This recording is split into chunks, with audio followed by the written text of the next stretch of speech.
Ray, welcome back to Writers World Radio, episode 40. I will be your fluffy host, Matthew Gragan. This week, this episode,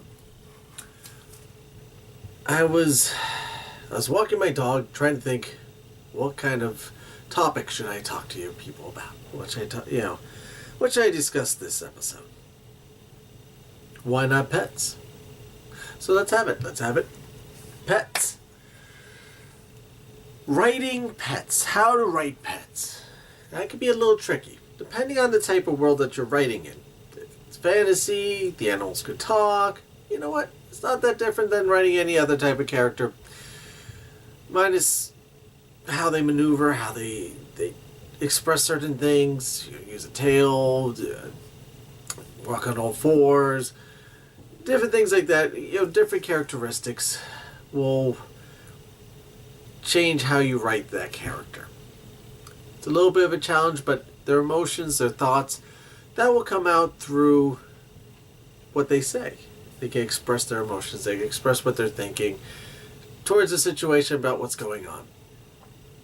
But like I said, their movements are going to be the more the challenge. If it's a horse, you have to moving on all fours, its tail swinging about, swatting flies, looking aggravated when someone jumps on its back looking to go somewhere.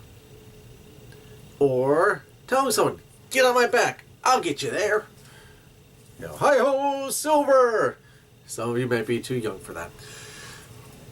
So that's in the fantasy world. You can, it changes the perspective of how you write the character. It's a little more fun, actually, in some ways, to write the animals in that way. But in the non-fantasy type of world, something that's more realistically based. How do you express their emotions? They don't speak. You have a parrot that could mimic some words, but they can't truly tell you emotional thoughts or add to a conversation. They can ask for food because they know if they say cracker, they'll get a cracker. Or, birdseed, they'll get birdseed. But,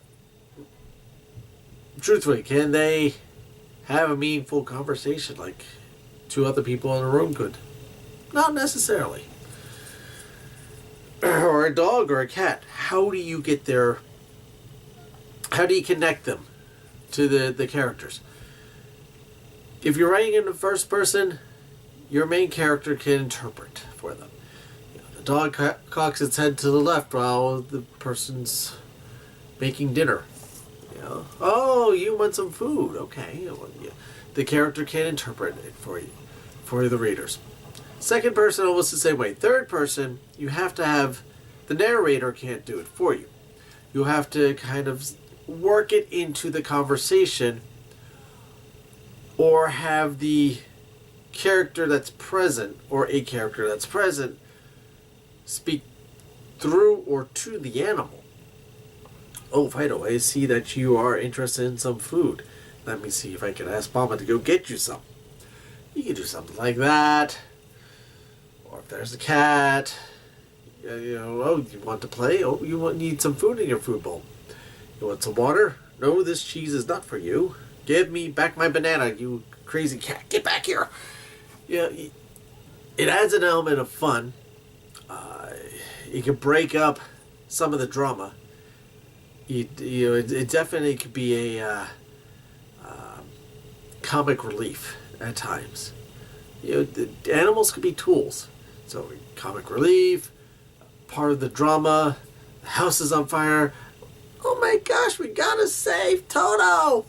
Run, Toto! Things like that. People, especially since people nowadays are so empathetic towards animals.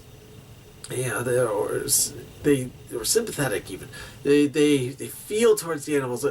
Oh, help the poor little creature and save them from the burning house.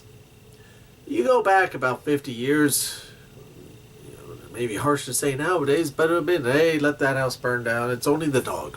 We'll get another dog. It's okay. But that is change. Well, maybe it's 70 years at this point. But people are a lot more connected. Not saying that people weren't connected to animals back then. Look at Call of the Wild or where the red fern grows. But nowadays it's much more commonplace for an animal to be looked at as an extension or a part of the family. Some people, it's their child. So keep that in mind when you're writing the animals, that someone needs to interpret for them. The reader's not going to necessarily know, the dog's head is cocked to the left, they want this, or their tail's wagging, rapidly, they mean what? You have to make sure you express it across for your readers. It's not going to be a automatic understood. But don't take it for granted. So how would you write animals? What kind of animals do you like writing? Put in the comments below. Shoot it out on the Facebook, facebook.com/Matthew J. Graykin, or the Twitter @Matthew J. Graykin.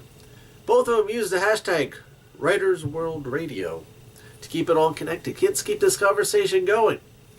Make sure you share, like, rate, and subscribe to the cast. I very much appreciate it. In this way, you keep it updated. I've been putting them out a lot more recently over the summer. Probably over the fall, I will be cutting back to my usual times. And hope everyone's doing well. Everyone's doing good. You're getting your writing in. You're doing your 10 minutes of writing a day. I hope so. Getting, moving, progressing through your story, building those characters, building the worlds that you have in your mind. And keep it up. That story's within you. If you need help, I gave you my information. I forgot the email address. The email address is writersworldradio@yahoo.com. Send me those emails. I do look at them. And if you have any questions, you want me to look over something, send it on forward. Hope everyone's doing well. I look forward to seeing you soon. Hit me up again with any suggestions that you have for future episodes. And till then, I'll see you next time.